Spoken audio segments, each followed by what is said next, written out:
something that dramatically affects our experience of the world and our quality of life is our attitude. Now, that is something we hear a lot about, especially since we're kids and through the teenage years. Everything seems to be about, there's an attitude problem, you've got an attitude problem, that's a bad attitude. Many things we do and experience are acknowledged as to being a result of our attitude. And in fact, attitude is one of the most powerful ways that we can understand and change the experience of life on earth. The great William James said, "The greatest discovery of my generation is the fact that human beings can alter their lives by altering their attitudes of mind." So what is it and how do we do that? So attitudes, of course, are like a bunch of beliefs, feelings, reactions and behaviors towards things, towards people, towards experiences, towards life itself. And mostly attitudes emerge out of early life. It's got a lot to do with our early upbringing and how we were brought up and how our parents respond. We tend to try and emulate a lot of their response, but also how we respond to them. You know, the parent might have certain behaviors that make us learn how to respond. An aggressive parent, we might learn to wind ourselves down, we might learn to watch what we say. A very open parent, we might learn to talk about things we don't normally talk about and develop a very open and positive attitude ourselves. So much of what attitude is about comes from early life and other past experiences. And a lot of that makes it seem like attitudes can't change. But as James said, that is one of the things about ourselves that we can change. In fact, if we look at it from the Stoic point of view, the Stoics say the only thing you're really in control of is yourself. The only thing you can have any power over is yourself. And if we're going to talk about self, well, mostly from our own point of view, that's our mind and to a slightly lesser extent our bodies. Interesting how we often see our bodies as somewhat disconnected from us, as if it betrays us and does things to us, as if it's not part of us. We even use language, my body, my mind, my thoughts, my feelings, as if these things are separate from me. So there's this me in there who might see yourself as a victim of those things, might see yourself as the owner and therefore in power over those things. So the Stoic attitude, be in control of what you actually are in control of, and that is your mind. The world is what it is. Nothing is inherently good or bad, or right or wrong, or even ugly or beautiful, except that we make it so by our responses, our attitudes, and our beliefs. And attitude is more than a belief, it's like it's a lens through which we look at the world. And we tend to reinforce our own attitudes all the time. So when people are like very righteous and self-righteous, they tend to notice injustices very easily and they get angry about them.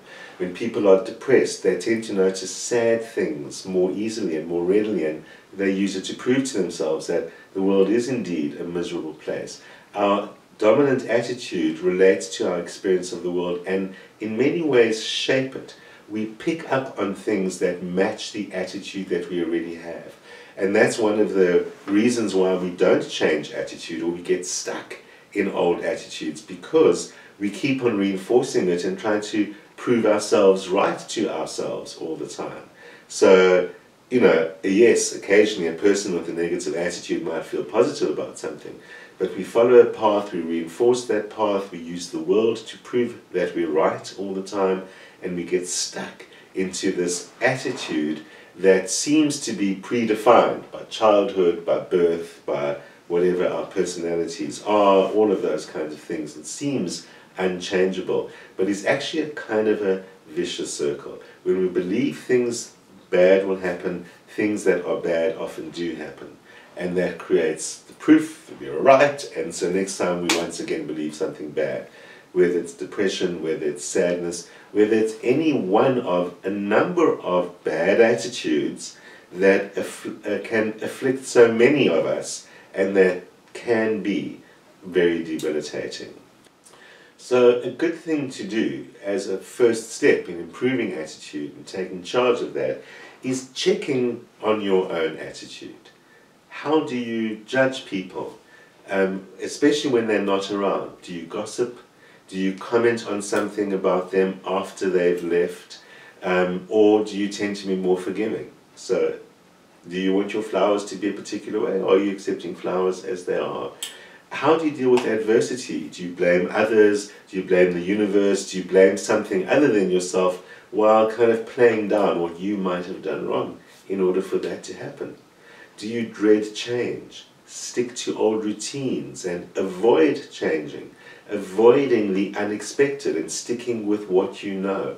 All of these are warning signs for a tendency towards a negative attitude that can then create a negative experience of life. Getting your back up, being very defensive when someone proves you wrong or challenges your ideas, and getting your back up, or the other way around, people behaving very carefully around you. Notice that. Are they super respectful, or do they often disrespect you? Any idea like that means, well, you've created a response attitude that is in some way narrowed. Everything I've just described is a way that we narrow our own perspective and response to the world, because we've got a predefined set of beliefs about it, and then things do or don't fit into that. So when they don't, we feel rattled and disgruntled and there's something wrong with the world. But it's often never our own problem, unless we get the negative attitude of kind of anxiety. Apart from parents and early life experience, there are other things that can help us generate a bad attitude, and mostly it's when we feel weak or vulnerable, or when we feel threatened, and ultimately when we feel fear. All of those things are things which close down our attitude. You know, we keep on hearing this word fear come up in many of the things I've spoken about in the last few weeks. Soon we will rescreen that episode on fear so that you can get that bigger picture of how fear fundamentally affects us. But it draws us in, and it makes us small, and it minimizes us, and it makes us narrow. And a lot of attitude is bad habits. We're used to responding that way, so we always respond that way. There are good emotions and responses to watch out for in ourselves that show us that we've got a negative attitude. Hostility, obviously, like I've just experienced, when we feel challenged or threatened by things going on around us, when we easily become angry, or feel that we're always right, or need a lot of attention, and feel betrayed or let down, or people aren't supporting me. That feeling of hostility, feelings of persecution, feelings of betrayal, often poor attitude is what's in there. Feelings of anxiety, and when we anticipate a lot of obstacles and feel criticized, we fear criticism, we fear things going wrong, and we tend to take charge of things in our everyday lives, especially when you're in a relationship, when you're the one who's taking charge of all the small things. We're supposed to do this, and we need to do this right, and everything needs careful attention, trying to control all the small stuff out of anxiety, even if it goes as far as perfectionism, or things need to be on your terms, this is how it will work. All of that is about anxiety and fear. That attitude could end up killing your relationship. Alternatively, there are those people who completely avoid things. When we find ourselves feeling insecure, doubting ourselves, doubting your competence, fearing being judged by others, not taking responsibility, avoiding the challenges, avoiding, and making a very narrow life for ourselves. Often, in fact, people who have a lot of addictions are avoiders, whatever those addictions might be, and people who feel that it's never their own fault and still experience a lot of failure. Those are people who are often avoiding the reality, the truth, or their responsibility in things. And we can recognize little bits of ourselves in all of these things. Resentfulness. I mean, we all experience resentfulness. Feeling unloved, feeling dissatisfied and disappointed and let down. And when we're interpreting everything as kind of something which causes us to resent people, or that they're doing it wrong somehow, or they're letting you down again, or all of those kind of things. And then especially when we feel that we identify strongly with people who are disaffected, who something's wrong with, and people who have become who become strong champions of the disaffected because they identify their own resentfulness there. Well, disaffectedness should have a social and political actual reason, not an emotion. So identifying just through the emotion shows, well, maybe response and attitude is what needs a little bit of a shift. And then, sometimes more seriously, there can be depression as well. There can be feelings of helplessness and worthlessness and feelings of being judged. That attitude draws us to gloomy things, and that kind of proves our point. Life is dreary. People who believe that, well, the earth is actually a difficult and horrible place, and no wonder I feel this way, I'm right to feel this way. Whether or not that's true, remember, is not the point. The world is neither good or bad, ugly or beautiful, except that we make it so. That part is up to us. So wherever we feeling kind of abandoned and sad and lost and at a loss, and kind of a little bit when we feel consoled by the fact that, well, things are really bad and the weather suits me and all of that, that's ourselves buying into our own negative attitudes. There are many examples, there are many little things that you'll identify in yourself. There's not one kind of negative attitude, but the point that we're making is that there are many ways to affect your life by taking the wrong attitude, and it's easy not to notice it. It's easy not to take responsibility for it, because it typically comes from early life or from experiences outside of yourself. So it's easy to say it's not my fault. It's easy to blame others. It's easy to blame the world. It's easy to blame one's life. Nobody really loves me, or I'm not good at anything, or other people or anything like that. Whatever we identify and whenever we realize I'm having a negative experience, this isn't going the way I'd like or I wanted, step number one is to assume this could be my fault, but there is something I can do about it. How can we develop a more positive attitude? Whether or not you identify with any of those particularly typical negative type attitudes, or even if you recognize just parts of those things in yourself, hopefully by now you've come to appreciate how much that daily thinking and daily response affects your behavior and your experience of the world. And certainly there is always room for improvement.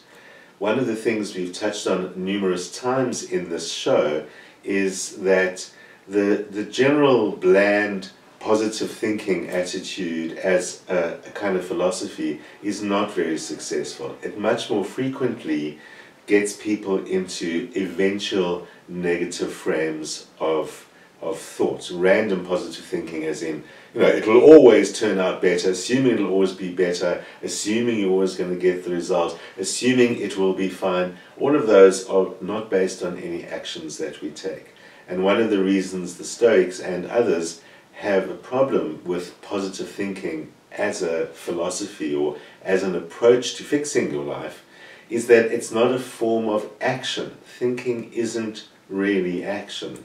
So let's have a look at some things that we can do in our lives that will enhance our positive experience, and like that enhance our positive attitude. The most important thing is to reawaken and re-energize that positive, open attitude in yourself that actually we come with as children. I did mention that a lot of what affects our attitude is in fact related to childhood and childhood experience and other early experiences in life. So indeed, for some people, that kind of open, curious, interested approach is lost fairly early on. But now you're the adult. You're the one who can go back and reclaim it.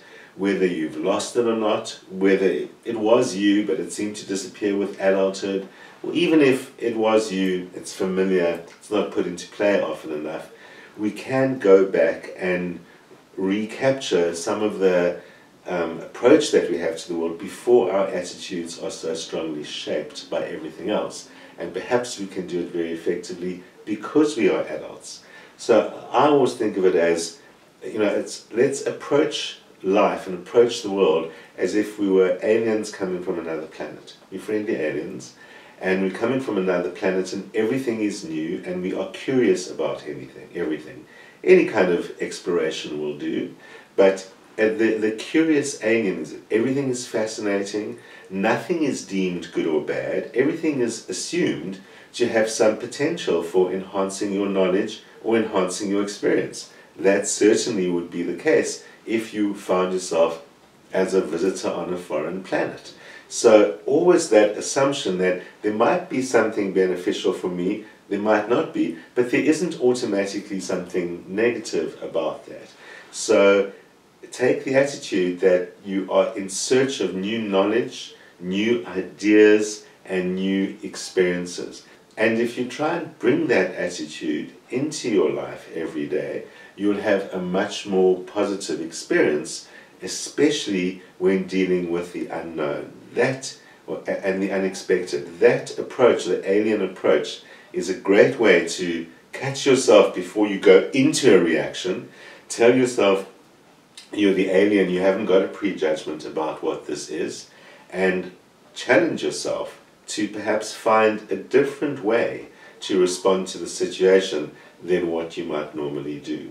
That's a very powerful way that even in that one thing, you can start working on changing your attitude.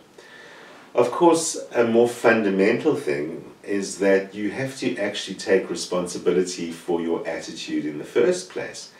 Even if you can identify it as having childhood roots and that you are like one of your parents, or you've had certain kinds of experiences that all relate to that, all of that may be true. But as long as someone else or the past is responsible, then you are unable to change it. In order to be able to change something, it has to be in your hands. So you can take responsibility back. And in taking responsibility back, be careful not to blame yourself. Rather look at it the other way and say, if I take responsibility back, it's mine. It's in my hands. I have power over it. So I can take responsibility for my thoughts and for my experiences and my actions and all of these things, whatever the consequences, because if I don't like the consequences, I'm the one who has the power to change it. It's sometimes credited to Voltaire that he said, it's difficult enough to change yourself. How do you think you could change another person? Whether or not he actually said that, the point is well made. The only person you can change is yourself. It's pretty much impossible to change another person. And all you can change about yourself is what you are in control of. And what you are in control of is your reaction. Even if a reaction inside screams and jumps at something, you can take a deep breath and manage your response. And in managing your response, you can prevent consequences that could be further negative, and you can actually teach yourself a new response.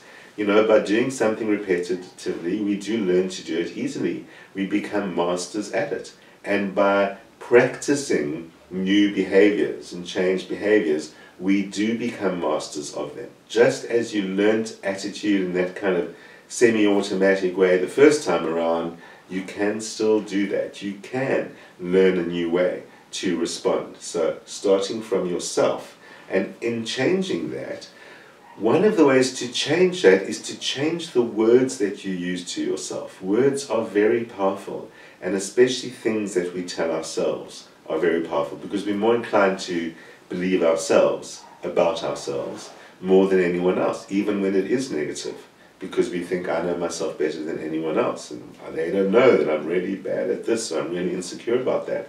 So changing the words that you use to yourself can be a strong way to plant seeds of that change. So instead of seeing something as bad, for example, see it as open to improvement. If you use the word improve rather than wrong or bad, you're using a positive word. You're telling yourself you're capable of making improvements. It's just a great exercise to watch your language during the course of the day, and especially watch your language on yourself. If you're over negative Or, of course, if you're overpraising, you have got a problem. Remember, we're not saying go all out, happy, clappy, positive, because that's a form of narcissism. That can also be a form of attitude issue. You've got to ground it in reality by recognizing things in yourself. So that's why I like that word, improvement. But it's also good to tell yourself you're good at something if you are. It's good to notice how you respond when someone gives you a compliment. Accept it. Accept it whether you believe it or not. And learning to take that positive reaction, positive words, deliberately, even if you're not feeling it. So that's why we don't have to go to the extreme of pretend everything's fantastic. It's not that. We know that we are training and teaching ourselves.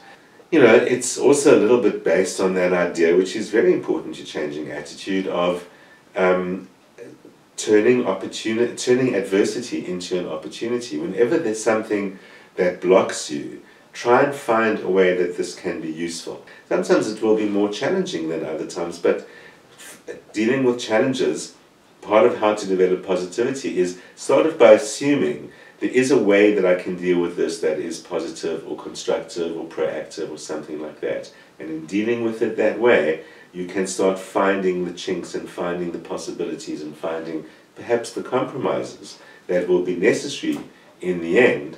But certainly you're on the path to changing your reactions and your attitudes. It's good to notice your own attitudes, to notice how you view yourself as capable or incapable of something. You know, I'd like to change that, but I can't. I'm not saying we're capable of everything. That's another fake idea that pretends that there's this level playing field that we're all coming from, which is not true. But certainly, it's important to understand what you believe you're not capable of and why, and what you say about that. How does that reflect your attitude? If you believe you're not capable of dancing, do you say to someone, I'm a bad dancer, I have 2 left feet? Or do you say to someone, you know, rather than dancing, why don't we and find something that you can do? Or even better, I've got 2 left feet, I'm working on making the other one my right foot. It might take your whole lifetime, you might never become a good dancer. But by shifting that attitude, in many situations, you'll find that you're capable of things that you didn't know that you were capable of. And sometimes you can deliberately do that. Deliberately go out and learn something that you think you're incapable of. I mean, you can just go out and do something physical that you weren't capable of, because that's got the double bonus of dealing with the attitude towards health. A lot of what I've said about negative attitude comes from this idea that we're not in charge and we're not the one who's responsible for it. It's these terrible circumstances. And the most common circumstance, especially as people age, is health. I'm no longer good at that. I'll be fine, but my health won't let me. And a lot of that is kind of, we create that for ourselves. So if you get older and you believe that you can't do strong physical things anymore, you don't do strong physical things anymore. As a result of that, you lose a lot of your physical strength. Then it starts proving to you that you can't do strong things anymore, and now you're in that vicious circle that says, see, I told you so, and I was right, and so on. So shift some of those ideas about your physical self, because they can really be powerful, because they're physical, they have that effect of a physical change, and they're very good for your health. So it starts making the vicious circle in the other way. You find, oh, you could actually do that walk or that run. That makes you feel more positive about your health. That makes you think maybe my whatever isn't so bad after all. The next time it comes around, you think to yourself, you know, I know my whatever isn't so bad, I can probably do that. And then you do it and it was easy. And you think, oh, maybe I don't have that. And you end up undoing the whole health problem that you imagined that you have, or that your doctor might even have agreed with you. So it's mostly it's people who generate reactions in us and who generate negative reactions in us. So if we see people as more diverse, like flowers, people are just like flowers. They come in all sizes and shapes. Some smell nice, some don't smell so nice.